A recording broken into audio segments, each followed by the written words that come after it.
"You're not welcome at my wedding," Victoria declared, her perfectly manicured fingers drumming against the marble countertop of our parents' kitchen. "I mean, look at you, Emma. What would my future in-laws think?" I stood there, still holding the handmade wedding card I'd spent weeks creating, feeling like I'd been slapped. My older sister had always been brutal, but this was a new low. "Vicky, that's a bit harsh," our mother interjected weakly, more concerned with maintaining peace than standing up for me. "Harsh?" Victoria laughed, that familiar condescending sound that had haunted my childhood. "Mom, she works from home making crafts." Crafts, meanwhile. James's family owns half of Boston's luxury hotels. I can't have her embarrassing us with her mediocrity. I was 32, running a successful online craft business that Victoria had always dismissed as a cute little hobby. Never mind that I'd turned my passion for handmade paper goods into a thriving enterprise. To my family, success only counted if it came with a corner office and a prestigious title. The invitation was just a gesture anyway, Victoria continued, examining her fresh gel manicure. "We all know you couldn't afford the gift requirements. I mean, the venue alone is costing us 6 figures, if we can find the perfect one." That was Victoria, always putting a price tag on everything, including family relationships. "I think I'll manage," I said quietly, tucking the handmade invitation back into my bag. The same bag Victoria had sneered at last Christmas, not realizing it was hand-stitched Italian leather, a gift from one of my most prestigious clients. "Oh please," Victoria rolled her eyes. "Your little Etsy shop barely covers your rent. I'm doing you a favor, really, saving you from the embarrassment of not fitting in." Our mother busied herself with rearranging the fruit bowl, her typical response to conflict. Our father was conspicuously absent, probably hiding in his study as usual. Some things never changed. "The Carmichaels are old money," Victoria pressed on, referring to her future in-laws. "They have standards. James's sister had the governor at her wedding." "The governor? We can't have you showing up with your craft store clothes and homemade gifts. It's not that kind of event." I thought about the building I just purchased, the historic Marshall estate that I'd been renovating for the past year, the same estate Victoria had been dreaming about as her perfect wedding venue since we were kids. She dragged me there countless times growing up, planning her future fairy tale wedding in elaborate detail. "You're right," I said finally, standing up straighter. "It's not my kind of event at all." Victoria looked surprised, probably expecting me to beg or cry like I used to when we were younger. "Well, good. I'm glad you understand. Though you could try to look a little more upset about missing your only sister's wedding." I grabbed my bag, feeling the weight of the property deed sitting inside, right next to the rejected invitation. "Don't worry about me, Vicky. I'm sure I'll find some way to keep busy that day." "That's your problem, Emma," she called after me as I headed for the door. "No ambition, no vision. While I'm planning the society wedding of the year, you'll probably be hot gluing rhinestones onto paper doilies." If she only knew. The Marshall estate renovations were nearly complete, transforming the historic property into the most exclusive event venue in New England. The waiting list was already 2 years long, filled with names that would make even the Carmichaels take notice. "Good luck finding your perfect venue," I said, unable to resist one small dig. "I hear the really special ones are hard to get." Victoria waved dismissively. "James's family has connections everywhere. We'll find something perfect, something spectacular that will make everyone forget we came from." She gestured vaguely around our parents' upper-middle-class kitchen. "This." As I drove home, her words echoed in my head. Victoria had always been embarrassed by our comfortable but not luxurious upbringing, desperate to climb the social ladder by any means necessary. Her engagement to James Carmichael was her crowning achievement, her ticket to the world she'd always felt she deserved. My phone buzzed with a text from my project manager. "Final inspections passed. The Marshall estate is officially ready for bookings." I smiled, thinking about Victoria's face when she eventually discovered who owned her dream venue.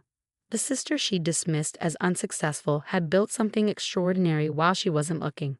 The next morning, my mother called, her voice tight with anxiety. "Emma, honey, Victoria's just trying to make a good impression on James's family. You know how important this is to her." "I know, Mom. She's made that very clear.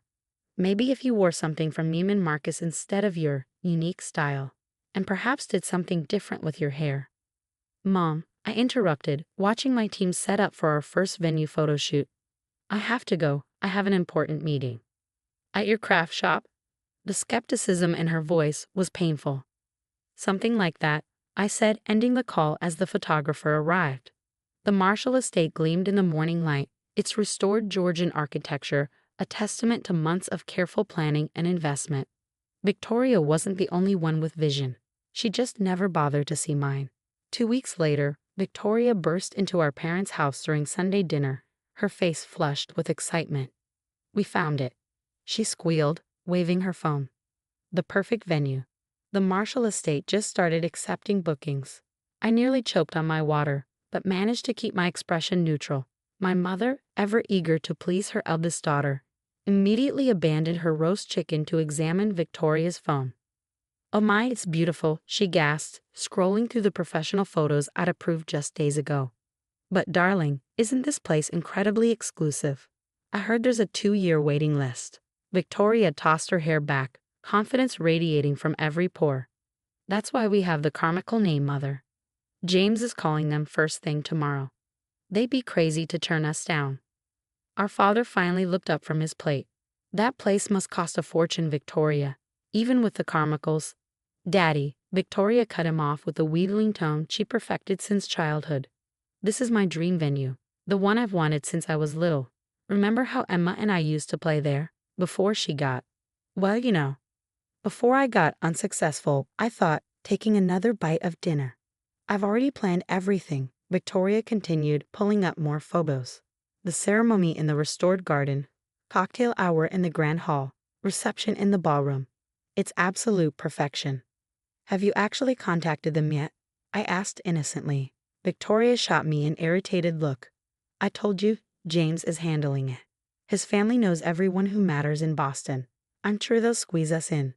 I nodded, thinking about the stack of booking requests sitting on my desk, including 3 from genuine aristocracy and a minor European royal. The Carmichael name might open many doors, but they weren't the only players in town. The next day, right on schedule, James called the venue. I listened as my events director, Marion, handled it exactly as we discussed.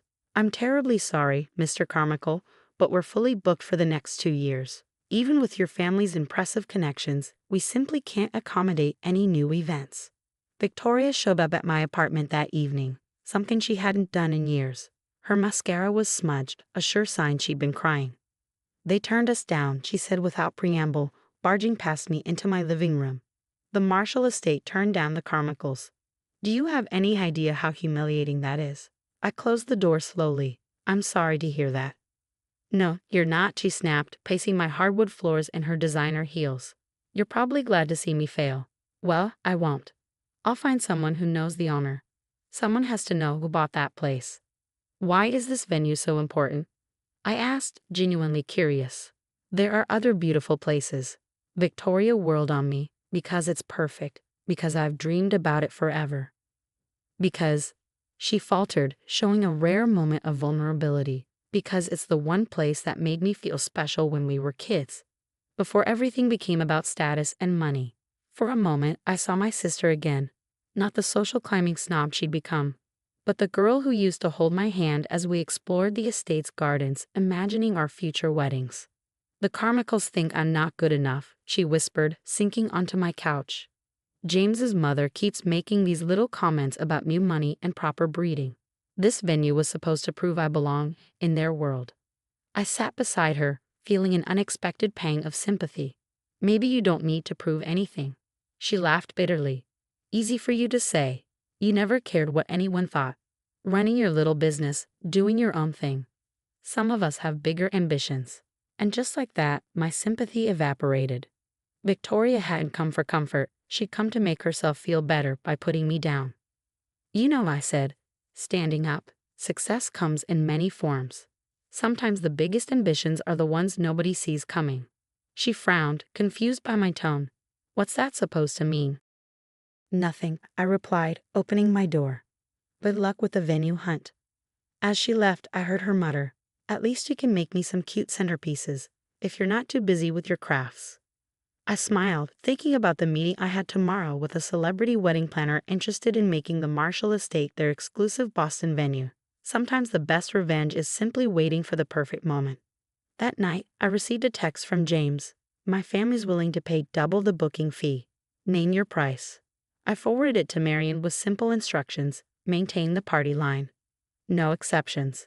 The response came minutes later. Not interested in any special arrangements. The Marshall estate maintains strict booking policies.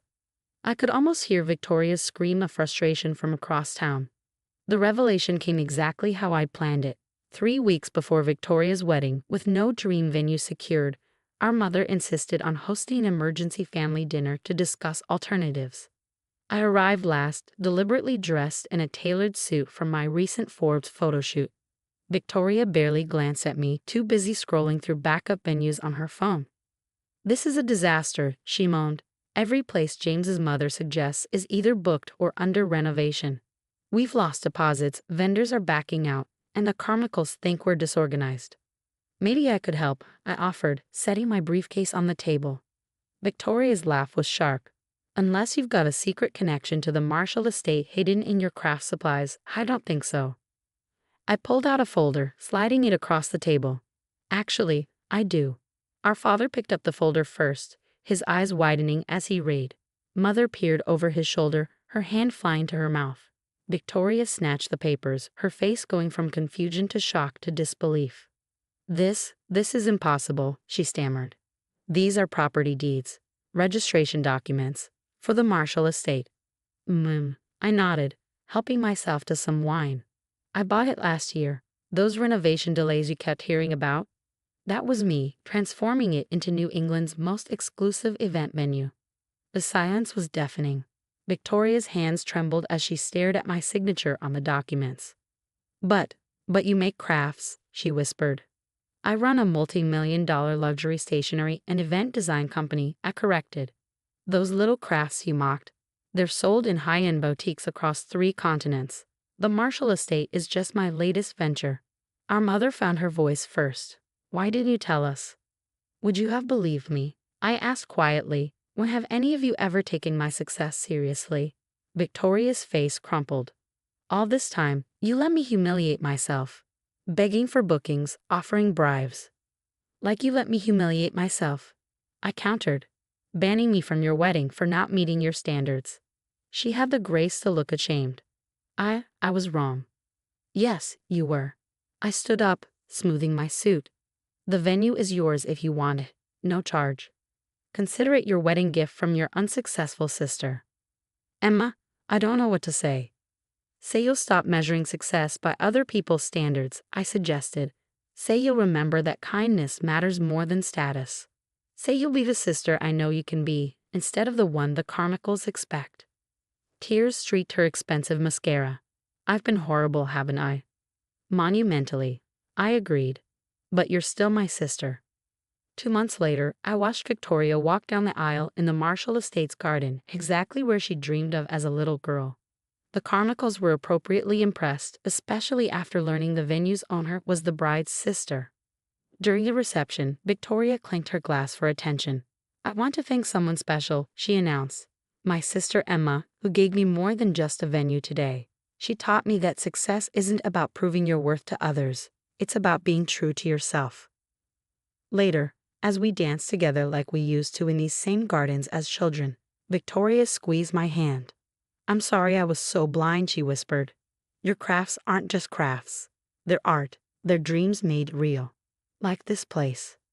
I smiled, looking around at my restored estate, at the joy it brought people, at the sister who'd finally seen me clearly. "Better late than never," I said, hugging her close. "Better late than never."